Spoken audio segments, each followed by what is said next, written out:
సంక్రాంతికి 3 సినిమాలు రిలీజ్ అవుతున్నాయి కదా, గేమ్ చేంజర్, డాకు మహారాజు, సంక్రాంతికి వస్తున్నాం. మూడిట్లో ఏది హిట్ అవుతుంది? గేమ్ చేంజర్ అండి.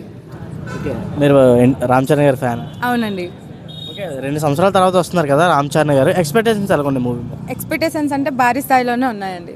టీజర్ అది చూసాము అండ్ సాంగ్ ఉంది, అన్నీ కూడా ఇప్పుడు ఇన్స్టాగ్రామ్లో, ట్విట్టర్లో అన్నిట్లో కూడా హాల్చల్ చేస్తుంది. లైక్ అన్నీ చూసాం, టీజర్ చాలా బాగుంది కాబట్టి, కొత్తగా విభిన్నంగా ఉంది కాబట్టి ఎక్స్పెక్టేషన్స్ అన్నీ కూడా గేమ్ చేంజర్ హై స్థాయిలో ఉంటుంది అని చెప్పి అనుకుంటున్నాం మేము. కొన్ని ట్రోల్స్ అయితే వస్తున్నాయి కదా సోషల్ మీడియాలో, దాని గురించి ట్రోల్స్ అంటే మూవీ రిలేటెడ్ ఫ్లాప్ అయిపోతే ఇప్పుడు టీజర్ని చూసో లైక్ దేన్ని చూసో మనము డిసైడ్ చేసేయలేమండి. మూవీ అయితే ఇంకా రిలీజ్ అవ్వలేదు కదా, రిలీజ్ అవ్వకముందు మనం ఏం ట్రోల్స్ చేసినా అది వేస్ట్.